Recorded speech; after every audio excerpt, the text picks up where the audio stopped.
Soft semi സിൽക്കാണ് സാരിയുടെ fabric. അതിൽ നല്ല ബ്യൂട്ടിഫുൾ പാറ്റേണിൽ കലംകാരി ഡിസൈനിലാണ് സാരി വന്നിരിക്കുന്നത്.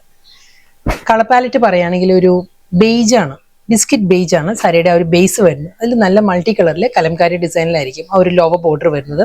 കൂടാതെ അപ്പർ ബോർഡർ വരുന്നത് ഒരു ആന്റിക് ഷെയ്ഡ് തന്നെയുള്ള സിമ്പിൾ ബോർഡർ വരുന്നുണ്ട് സാരിക്ക്. ഇതായിരിക്കും ഓവറോൾ ലുക്ക് വരും sari. Upper portion complete plain ആയിട്ട് വന്നിട്ട് ലോവർ ഏരിയ ഫുൾ ഈ ഒരു പാറ്റേണിലായിരിക്കും. ഫീൽ വൈസ് നോക്കുകയാണെങ്കിലും ടെക്സ്ചർ വൈസ് നോക്കുകയാണെങ്കിലും പ്യുവർ മൊഡാലിനോട് അതേ ആ ഒരു ഫീലിൽ വരുന്ന സാരിയാണ്. സോഫ്റ്റ് സെമി മൊഡാലാണ് സാരിയുടെ ഫാബ്രിക് വന്നിരിക്കുന്നത്. നല്ല ഫാബ്രിക് ആട്ടോ, വളരെ ബഡ്ജറ്റ് ഫ്രണ്ട്ലി ആയിട്ടാണ് സാരി വന്നിരിക്കുന്നത്. ഡബിൾ സൈഡിലും അജ്രക് ബോർഡർ. ബോഡി വരുന്നത് പ്ലെയിൻ ആണ്.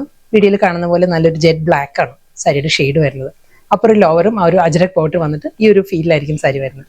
നെക്സ്റ്റ് സാരി ഒരു ഡിഫറെന്റ് ലുക്കിലാണ്. ബോഡി കംപ്ലീറ്റ് പ്ലെയിൻ ആണ്, ജെറ്റ് ബ്ലാക്കിൽ പ്ലെയിൻ ബോഡി വന്നിട്ട് നല്ല ബ്യൂട്ടിഫുൾ പാറ്റേണിൽ അജ്രക് പല്ലു. ഒരു ഗ്രീനിലാണ് ഈ അജ്രക് ഡിസൈൻസ് വരുന്നത്. ആ ഒരു പ്യുവർ മൊഡാലിന്റെ അതേ ഒരു ഫീൽ തന്നെ കേട്ടോ. നമ്മൾ പറഞ്ഞില്ലെങ്കിൽ അത് മനസ്സിലാവാത്ത പോലുമില്ല, കാരണം അതേ ഒരു ടെക്സ്ചറും നല്ല ഫാബ്രിക്കിലുമാണ് സാരി വന്നിരിക്കുന്നത്. ലാസ്റ്റ് സാരിയാണ് വന്നിരിക്കുന്നത് സോഫ്റ്റ് സെമി മൊഡാൽ തന്നെ, ജെറ്റ് ബ്ലാക്ക്. പല്ലു വരുന്നത് ഈ ഒരു പാറ്റേണിലാണ്. മുന്താണി ഒരു റസ്റ്റിക് ടോണിലാണ് സാരിയുടെ മുന്താണി വരുന്നത് വിത്ത് ബ്ലൗസ്.